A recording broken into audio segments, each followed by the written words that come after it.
Hello વિદ્યાર્થી મિત્રો, રાધે રાધે. ધોરણ 12 સાયન્સ ફિઝિક્સ ની અંદર એક નાનકડું એવું ચેપ્ટર જે તમને 3 માંથી 3 માર્ક્સ અપાવી શકે છે. તો જોઈએ ચેપ્ટર કયું છે અને તેના આઈએમપી સવાલ કયા છે. તો આવી જાઓ, ફટાફટ જોઈ લઈએ આપણે ચેપ્ટર નંબર 5 ચુંબકત્વ અને દ્રવ્ય, જેની અંદર 1 માર્ક્સ નો એમસીક્યુ એક રહેવાનો છે, 2 માર્ક્સ નો એક સવાલ રહેવાનો છે અથવા તો દાખલો હશે. આમ કરીને ટોટલ કેટલા માર્ક્સ થાય છે? આના 3 માર્ક્સ.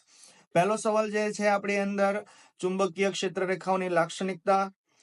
બીજો સવાલ નિયમિત ચુંબકીય ક્ષેત્રમાં ચુંબકીય ડાયપોલની સ્થિતિ ઉર્જા, ચુંબકત્વ માટે ગાઉસનો નિયમ, મેગ્નેટાઇઝેશન અને મેગ્નેટિક તીવ્રતા, ફેરોમેગ્નેટિઝમ, ડાયામેગ્નેટિઝમ અને પેરામેગ્નેટિઝમ જે અસરો છે અથવા તો પદાર્થો સમજાવવાના છે અને સુપર કંડક્ટર્સની સમજૂતી આપવાની છે.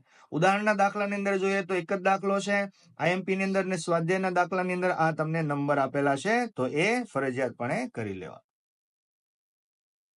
તો આવી જ રીતે દરેક ચેપ્ટરની આઈએમપી માટે તમે અમારી ચેનલને સબસ્ક્રાઇબ કરો, લાઈક કરો અને શેર કરો. Thank you.